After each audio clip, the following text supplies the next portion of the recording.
quand j'ai découvert les Donut Girls, je me suis d'abord insurgée. Je me suis dit: «Mais mon Dieu, mais pourquoi on n'a pas entendu parler de cette histoire fabuleuse?» Et je me suis dit: «Bah, il faut l'écrire pour réparer l'oubli et puis rendre hommage à leur courage et leur engagement». Tap.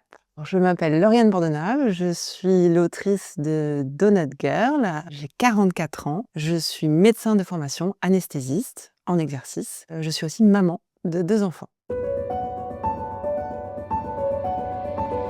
Donut Girl, c'est inspiré d'une histoire vraie, c'est l'histoire de Jane. C'est une jeune femme de 25 ans, une américaine, qui s'est engagée dans la Croix-Rouge au moment de la Seconde Guerre mondiale. Elle s'est vue confier une mission complètement incroyable. Une fois qu'elle est partie à Londres avec plein d'autres femmes, eh bien, on leur a confié des bus aménagés avec à l'intérieur une machine à baigner et de quoi faire du café.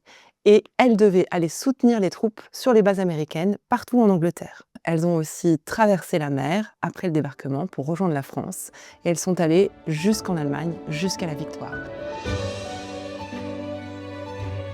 Le thème des femmes oubliées de l'histoire me remue énormément. C'est un thème qui est assez féministe, si tant est que ce mot veuille encore dire quelque chose. Mais bon, on va pas se mentir, c'est les hommes qui écrivent l'histoire et les femmes sont souvent invisibilisées ou effacées. Maintenant qu'il y a beaucoup plus d'équilibre entre les hommes et les femmes, eh ben, ces thèmes réapparaissent.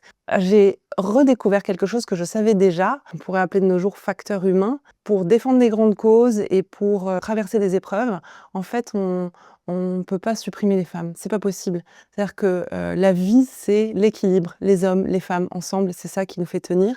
Et donc, s'il n'y avait pas eu ces femmes, probablement, on n'aurait pas gagné en fait. Alors, les Donut Girls, elles avaient un quotidien aventureux, à la fois assez domestique.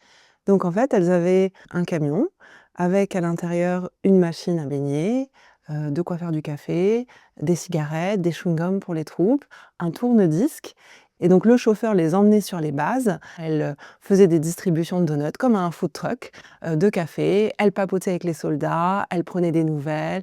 Elles étaient à la fois les sœurs, les copines, les mères, en fait un peu tout pour soutenir leurs gars.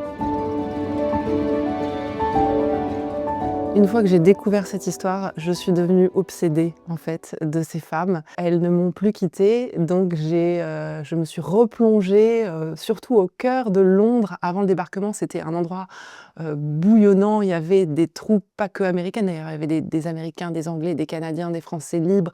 Il y avait énormément de monde, énormément d'hommes, énormément de femmes, énormément d'espoir. Et pour me plonger dans cette ambiance, j'ai écouté beaucoup de musique des années 40, il y avait beaucoup de tubes, du jazz, du Glenn Miller, enfin énormément de choses. C'est principalement ça et les photos qui sont en noir et blanc et qui dégagent une magie, voilà, une magie historique incroyable.